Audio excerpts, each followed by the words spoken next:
Revolutionary greetings, comrades. This video is dedicated or is meant for the new recruits for the Zimbabwe Communist Party. In terms of our constitution as a party, our membership is made up of fully paid members, those that have gone through what we call an ideological school, who spend almost at the moment we are saying 3 months, though it is supposed to be a year, because we're in the early stages of the formation of the Zimbabwe Communist Party. So instead of keeping comrades in the ideological school for a year, where we decided that it has to be 3 months. After 3 months, they then become members of the party, but that does not mean they stop studying. So we produced, as the Zimbabwe Communist Party, an educational material meant to be used by our new recruits. So in this video, which is meant for them, I'll be drawing mainly from the Zimbabwe Communist Party educational booklet, which we have distributed online, but we thought it is also important to have it in video. I am Ngabuto Nicholas Mapena, General Secretary of the Zimbabwe Communist Party. This is Red Sunday. Our political discussion today is basically targeting those who want to be members of the Communist Party or those whom we have recruited. We call those comrades that they are candidate members. So in terms of the Zimbabwe Communist Party, either we are a full member of the party, having gone through the processes which I'm defining, or you are a candidate member, meaning you have to undergo basic Marxist training in theory, which when you become a member, you combine theory and practice. Remember that even if you are good in theory, but if you do not put theory into practice, you are not a good communist. You will know also Christians, they believe that faith without substance is dead. So we also say a communist must not only understand theory, but must combine theory with practical work in communities if we are to lead the socialist revolution. And we always say, just like the old church, where a person who gives their lives to Jesus Christ does not immediately get baptized, but they go through what is called a Sunday school class or a baptism class. They prepare you to understand the church doctrine, understand the basic Bible principles or Christian principles of the church that you attend before you are accepted as a full member of the church. So as communist parties, when we do not do like what main parties do, where when we meet in a street corner or in the market, and then you say, Comrade Mapena, I want to be a member of the Zimbabwe Communist Party. I simply write you a membership card to be a member. We don't do that. You have to go through ideological training, which is basic ideological training. Like I'm saying, ideological training does not end. We continue to study as Marxist because it is a science. So we continue to study. Let's then look into some of the questions that are generally asked by the new recruits, which are contained, as I've said, in the ZCP educational material. By the way, please like the video, subscribe, and circulate, particularly to the workers, because they are the main people that we recruit into the Communist Party. Let's look into the definition of an ideology. A theory generally refers to a set of ideas, while ideology refers to the relationship between ideas and society or a particular social class. Marx argued that ideas are rooted in reality. Ideas influence society, and the society influence ideas. Let me repeat this. Ideas influence society and society influence ideas. That is a two-way process. We call it a dialectics. A dialectics. Theory is not neutral. It is based on power relations in class society. Ideas are strongly influenced by the way in which society is organized, how we get food and shelter, how we produce and distribute goods, the material mode of production. So this defines, of course, our struggle because we are engaged in a class struggle. So that's the general, in brief, general description or definition of an ideology, which is basically a set of ideas. And as the Zimbabwe Communist Party, we are a Marxist-Leninist political formation. That means we are guided by the political ideas or political and economic ideas of Karl Marx, Lenin, and the other Marxists after them. But there are, of course, there are then general questions that people always ask, which our educational material document does define. So comrades always ask, what is capitalism? And we answer this question in this manner. Capitalism, it is a socio-economic system that emerged with the demise of feudalism. You will know that before colonialism in Africa, we were under what is called feudalism. Before then, we were under primitive communism. There was no organized society. There was no authority. There was no state. We were basically nomads. So then from the primitive communism, we then moved to the next stage of human development, which was feudalism, which of course, after feudalism, the coming of colonialism came with the development of capitalism. So capitalism, it is a socio-economic system that emerged with the demise of feudalism and the emergence of mercantile class prior to the emergence of an industrial capitalist class owning the means of production. But with the emergence of the capitalist class, there also emerges the proletariat, a class which can only survive by selling its labor power. Industrial capitalism first developed in Britain at the end of the 18th century, spreading first across Europe and North America by the end of the 19th century. Capitalism has reached its imperialist stage and became worldwide. So we always talk about the two classes under a capitalist system, the bourgeoisie and the proletariat. It is capitalism that created the proletariat, and we argue, which we will continue to demonstrate in other videos that we will do, that the proletariat today does not need a capitalist or the bourgeoisie to survive, to continue to produce goods at the workplace or in factories.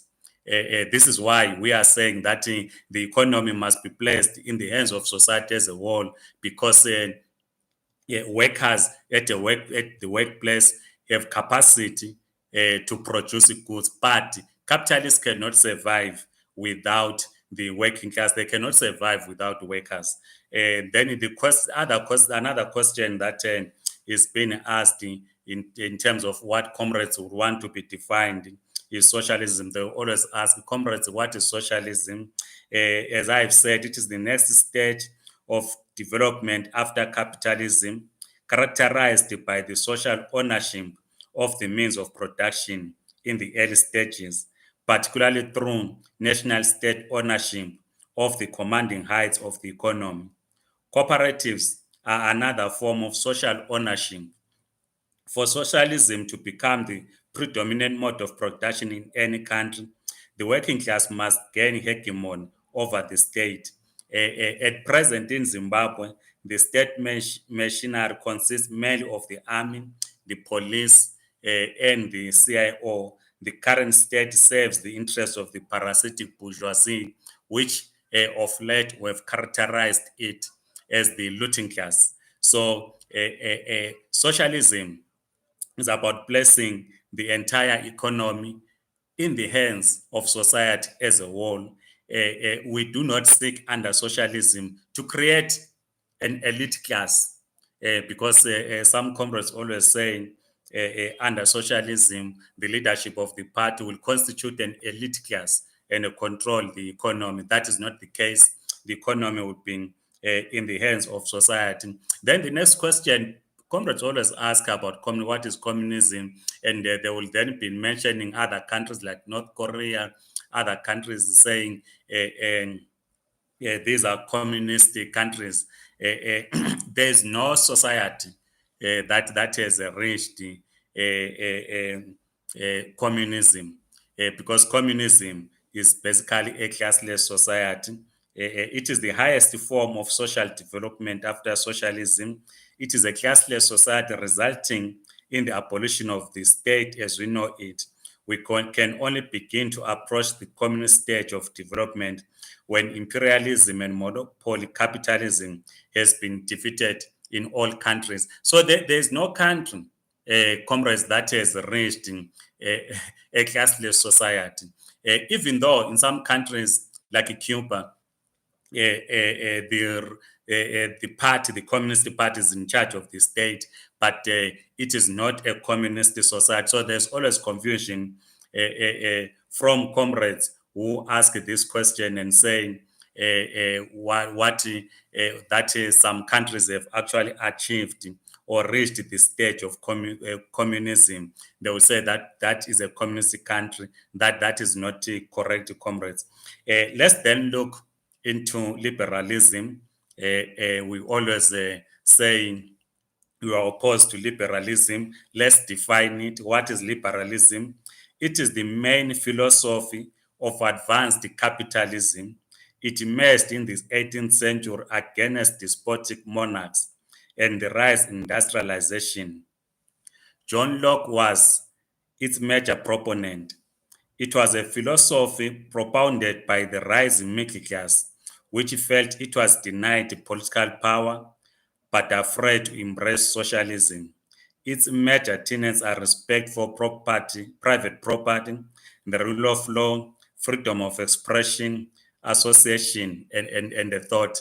That is liberalism. In Zimbabwe, I know they are not comrades. I know colleagues.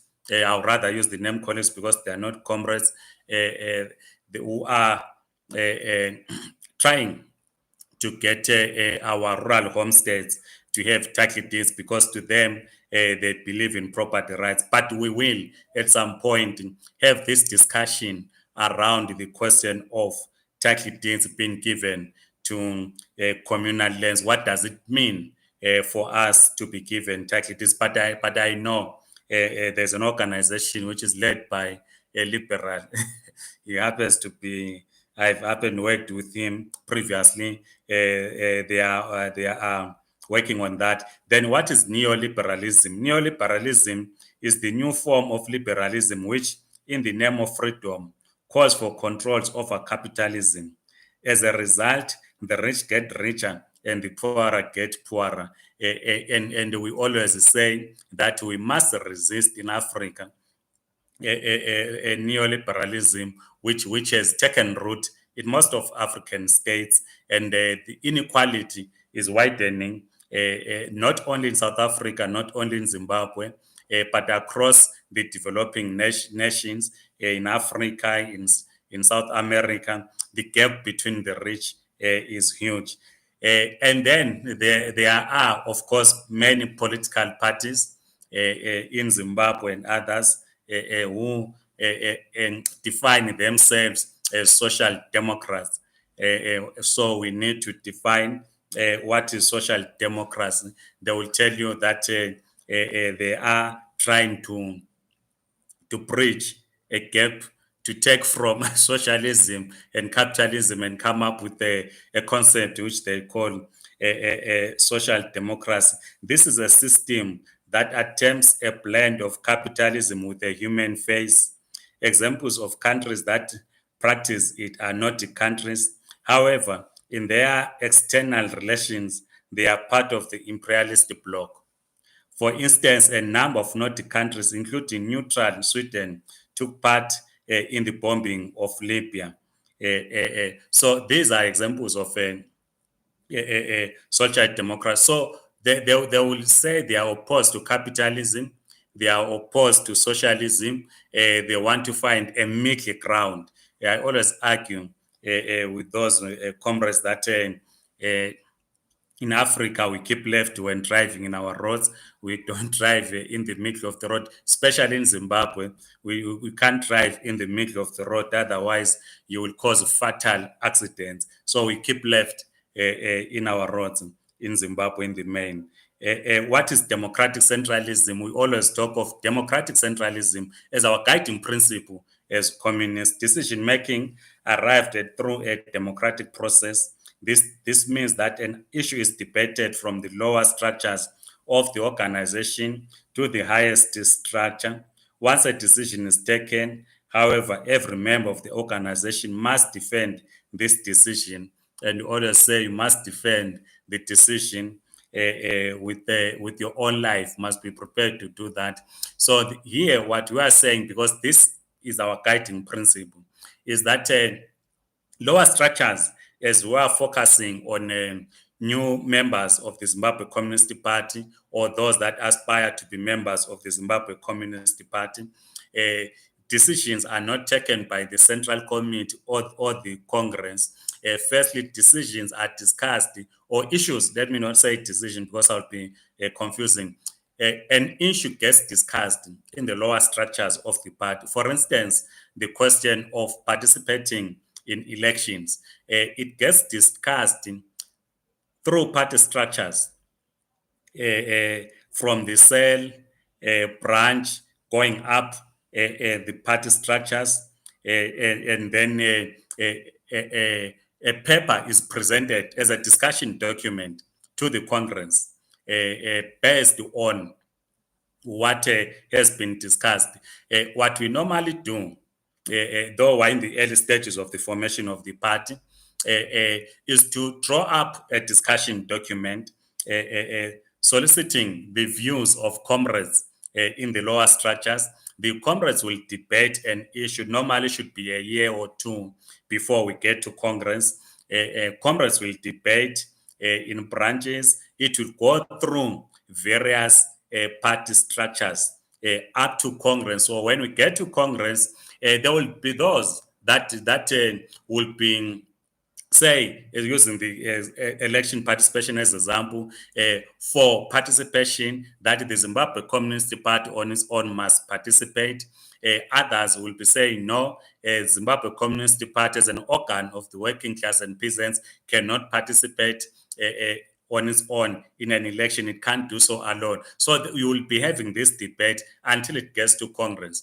So once Congress then makes a decision, even if you were opposed to the decision, you were opposed when the decision was taken, but you are expected as a good cadre to defend this decision with your life. So in brief, this is the video that we thought it is important that we dedicate, or we do this for our new members, those that are whom we call candidate, who are candidate members of the Zimbabwe Communist Party, for them to have a basic understanding of these issues. Otherwise, please write your views, circulate, and subscribe.